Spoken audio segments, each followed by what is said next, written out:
اگلے چند ماہ جو اس نے امریکہ میں گزارے تھے وہ اس کی زندگی کے مشکل ترین دن تھے۔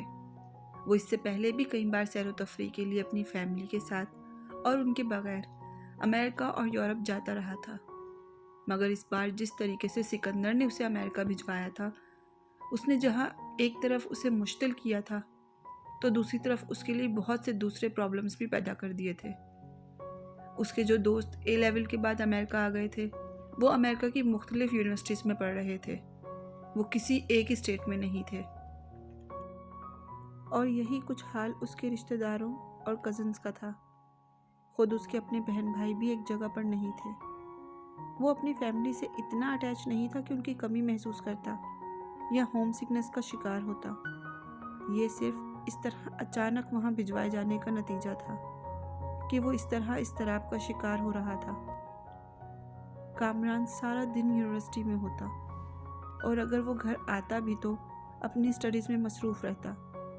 اس کے ایگزامز قریب تھے جبکہ سالار سارا دن یا تو اپارٹمنٹ میں بیٹھا فلمیں دیکھتا رہتا یا پھر چینلز گھمانے میں مصروف رہتا، اور جب وہ ان دونوں کاموں سے بیزار ہو جاتا تو وہ آوارہ گردی کے لیے نکل جاتا۔ اس نے وہاں اپنے قیام کے دوران نیو یارک کے اس علاقے کا چپا چپا چھان مارا تھا جہاں کامران رہتا تھا۔ وہاں کا کوئی نائٹ کلب، ڈسکو پب، بار، تھیٹر، سینما یا میوزیم یا آرٹ گیلری ایسی نہیں تھی جہاں وہ نہ گیا ہو۔ اس کا اکیڈمک ریکارڈ ایسا تھا کہ جن 3 لیوی لیگ کی یونیورسٹیز میں اس نے اپلائی کیا تھا، ان تینوں میں رزلٹ آنے سے پہلے ہی اس کی ایڈمیشن کی درخواستیں قبول کی جا چکی تھی۔ وہ تینوں یونیورسٹی تھی ایسی جس میں اس کے دور یا قریب کا کوئی رشتہ دار نہیں تھا، اور یہ اس نے جان بوجھ کر کیا تھا۔ وہ جانتا تھا کہ سکندر عثمان اپنی پوری کوشش کریں گے کہ اسے کسی ایسی یونیورسٹی میں ایڈمیشن کروائیں جہاں اس کے بہن بھائیوں میں سے کوئی نہ کوئی ضرور ہو،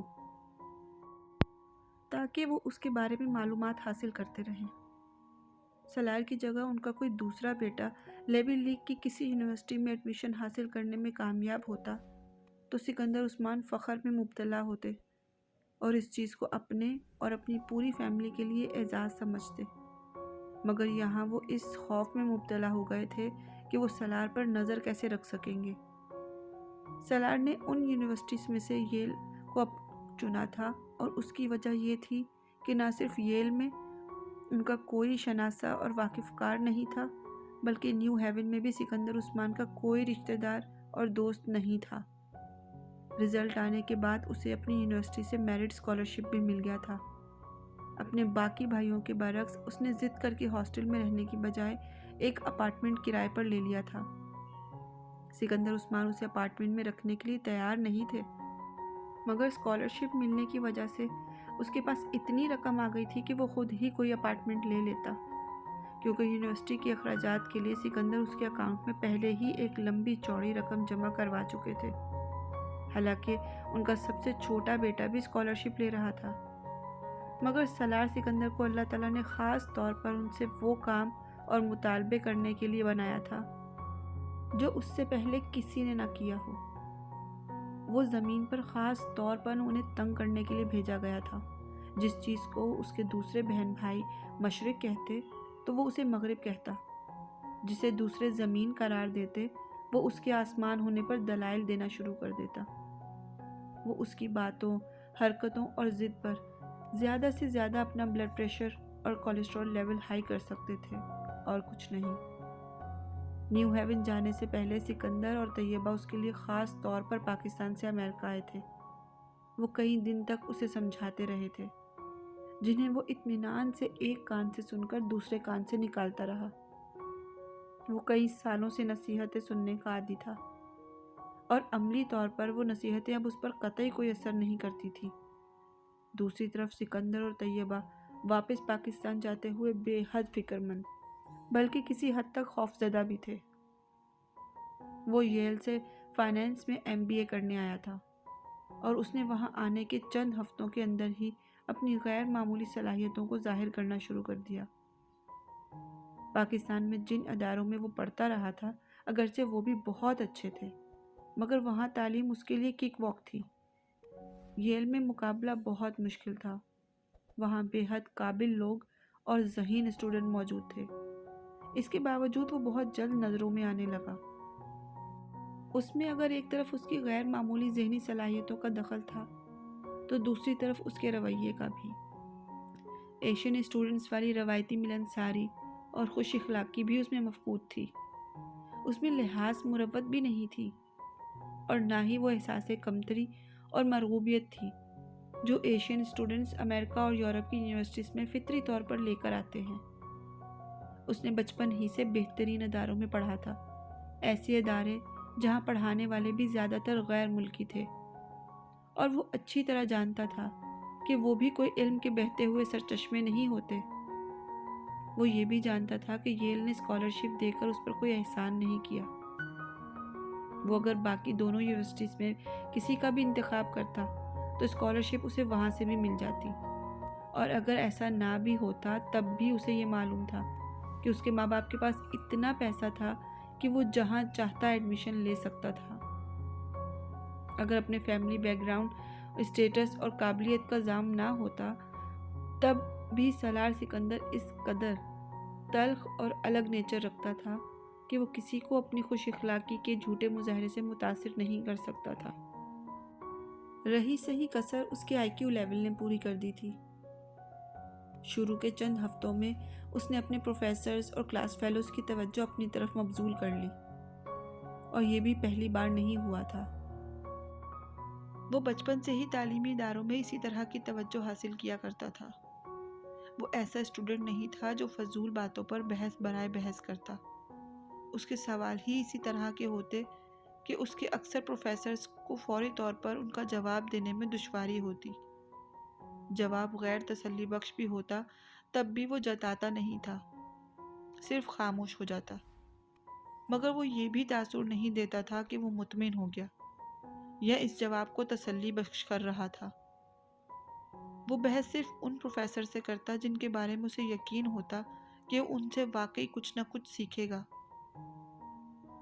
پڑھائی وہاں بھی اس کے لیے بہت مشکل نہیں تھی، نہ ہی اس کا سارا وقت پڑھائی میں گزرتا۔ پہلے کی نسبت اسے کچھ زیادہ وقت دینا پڑتا تھا، مگر اس کے باوجود وہ اپنے لیے اور اپنی سرگرمیوں کے لیے وقت نکال لیا کرتا تھا۔ وہ وہاں کسی ہوم سکنس کا شکار نہیں تھا کہ 24 گھنٹے پاکستان کو یاد کرتا رہتا یا پاکستان کے ساتھ اس طرح کا عشق میں مبتلا ہوتا کہ وہ ہر وقت اس کے کلچر کی ضرورت اور اہمیت کو محسوس کرتا، اور نہ ہی امریکہ اس کے لیے کوئی نئی اور اجنبی جگہ تھی۔ اس لیے اس نے وہاں موجود پاکستانیوں کو تلاش کرنے اور ان کے ساتھ روابط بڑھانے کی دانستہ طور پر کوئی کوشش نہیں کی، مگر وقت گزرنے کے ساتھ ساتھ وہ خود بخود وہاں موجود پاکستانیوں سے اس کی شناسائی ہونے لگی۔ یونیورسٹی کی دوسری بہت سی سوسائٹیز، ایسوسی ایشنز اور کلبز تھے جس میں اس کی خاصی دلچسپی تھی۔ وہ اس کے پاس ان کی ممبرشپ بھی تھی۔ پڑھائی سے فارغ ہونے کے بعد وہ اپنا زیادہ تر وقت بیکار پھرنے میں ضائع کرتا تھا، خاص طور پر weekends. Cinema, clubs, discos, theatres, اس کی زندگی انہی چاروں کے درمیان تقسیم شدہ تھی۔ ہر نئی فلم، ہر نیا اسٹیج پلے، نیا کانسرٹ اور کوئی بھی نئی انسٹرومنٹل پرفارمنس وہ نہیں چھوڑتا تھا، یا پھر نیا چھوٹا بڑا ریسٹورنٹ، مہنگے سے مہنگا اور سستے سے سستا، اسے ہر ایک کے بارے میں مکمل معلومات تھی۔ وہ سب کے درمیان اپنا ایڈونچر اس کے ذہن سے نہیں نکلا تھا، جس کی وجہ سے وہ امریکہ میں موجود تھا۔ سکندر کو اس کے نکاح کا کب پتہ چلا، کیسے پتہ چلا، سالار نے جاننے کی کوشش نہیں کی، مگر وہ اندازہ کر سکتا تھا کہ سکندر عثمان کو اس کے بارے میں کیسے پتہ چلا ہوگا۔ یہ حسن یا ناصرہ نہیں تھے جنہوں نے سکندر عثمان کو سالار اور امامہ کے بارے میں بتایا ہوگا۔ وہ ان کی طرف سے مطمئن تھا۔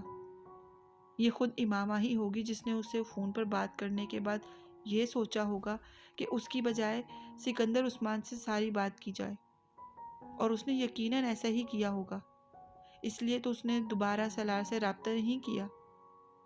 سکندر نے اس سے رابطہ کرنے کی بجائے اس کے کمرے کی تلاشی کرنا شروع کی اور وہاں سے نکاح نامہ برآمد کر لیا تھا۔